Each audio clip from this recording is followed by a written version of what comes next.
Hi, my name is Elizabeth Catt, and I'm excited to be your student's chemistry teacher this year.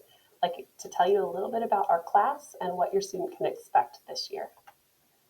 Chemistry is an inquiry-based, student-centered course. We're going to be focusing on the macroscopic, particulate, and symbolic representations of chemistry.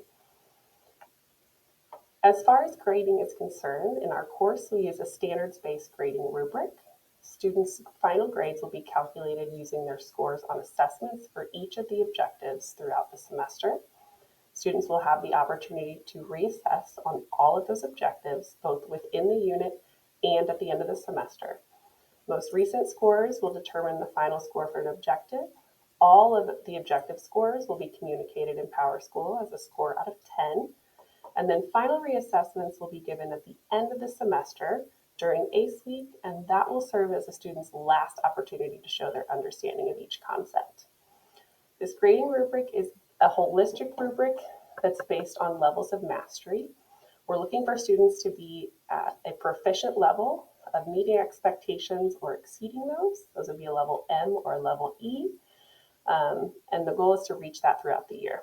If students are not quite at that level, they might be at a point where they need revision. They still have some flaws, but they can show their understanding. That's a level R. Or if there's some information that they know, but there's still quite a bit of things missing or some fragmented understanding, maybe they just have a little understanding, that would be a score of an L, limited evidence. If students don't show any information by turning something in blank or don't attempt, that would result in a score of an N, and that's no evidence. There'll be a link in Canvas for some more information on class policies and grading, where you can find some more things there. As far as Canvas is concerned, the way that our page is set up is with learning modules, class resources, and contact me on our homepage. The learning modules is where students are going to want to spend all of their time. This takes students to daily agendas and modules for each learning objective, and I'll show you in just a second what that will look like.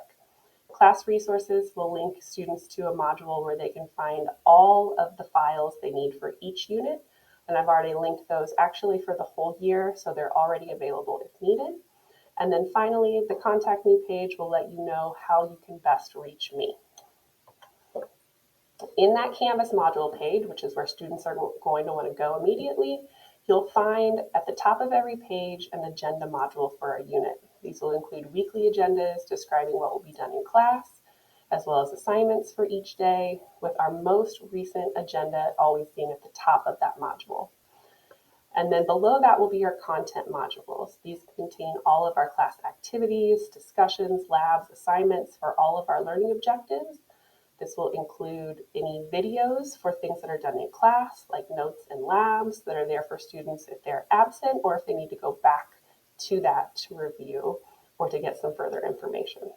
Links to these modules are also provided in our weekly agendas. Finally, some things that students should be reaching towards to be successful in chemistry is to be actively engaged in class every day. We try to do as much as we can together, and that's really going to be dependent on how active and engaged students are each day, especially with their group. Being involved in their group when we discuss or whiteboard, making sure that they're asking questions of not only me, but also each other each day. We ask that students stay on top of their tasks, whether they're things we're doing in class or outside of class, so that we're ready to work and ask questions each day. One thing that's huge that students will hear me say time and time again is that we need to keep trying and engage in our learning process. That means making mistakes, learning from them, making corrections, asking questions, setting goals, so that when we have another opportunity to show what we understand in the form of a reassessment, we're ready to go. And most importantly, students should let me know when and how I can help them reach their learning goals. A great time to do this is when we have work time in class, as well as SSRT for additional help. Finally, if you or your students have any questions or concerns, please feel free to reach out to me via email or by phone. Students taking the initiative to reach out for themselves to ask those questions is really a great skill for them to learn.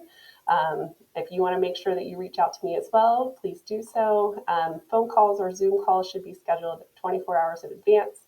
I do try to make sure that I'm keeping home and work hours separate so that I can be there for my family when I'm not at school. So I hope that you can respect those boundaries of me using my work time 8:30 to 4:15 to reply to messages. I do my best to get back with people in a day, unless it's overnight or over the weekend. I thank you for taking the time to watch this video, and please reach out with any questions that you may have. Thank you so much.